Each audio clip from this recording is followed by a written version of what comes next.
Yo, what's up mga kaibigan? Nali na tayo magkwentuhan. Bumabalik na nga talaga ang Kawhi Leonard na problema na madami tuwing playoffs. Sa game nila kontra sa Brooklyn Nets ay nagtala siya ng 25 points on 8 of 11 shooting sa field. Sa first half pa lamang. Sobrang laki nga ng tambak nila kaya naman 26 minutes na lamang nilaro na sa buong game kung saan nagtala siya ng 31 points, 6 rebounds and 4 steals on 10 of 14 shooting sa field and 5 of 6 shooting sa 3-point line.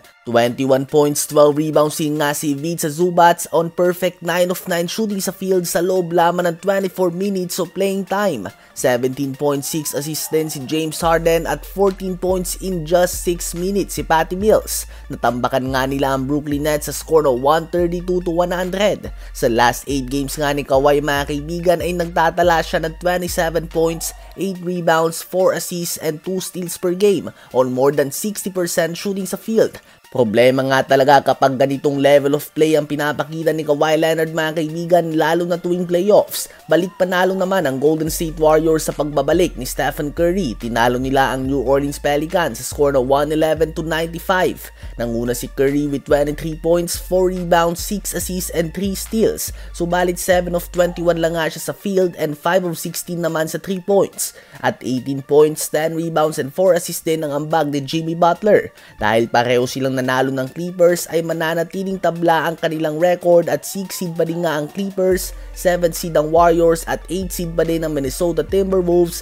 na nakuha din ng panalo kontra sa Phoenix Suns sa score na 124-109. 25.6 rebounds and 8 assists si Julius Randle, 20 points, 5 assists si Anthony Edwards, 17 points, 13 rebounds and 4 blocks si Rudy Gobert, 16 points si McDaniels at 13 points din si Mike Conley at Donte DiVincenzo. Habang inanunsyo naman ni Shams ng ESPN na opisyal nang tapos ang season ni LaMelo Ball at next season na ito babalik sa dahilan na sasailalim ito sa dalawang minor procedures sa kanyang wrist and ankle. The recent weeks ay naglalaro nga daw siya kahit na may sakit siya na nararamdaman. Subalit ngayon opisyal nang out ang Hornets sa playoff contention, wala na din ng rason para paipilit ni LaMelo Ball ang paglaro sa kanyang mga injuries. Si LaMelo Ball ang unang player sa Hornets franchise history na nakapagtala ng average na 25 points, 5 rebounds and 7 assists per game.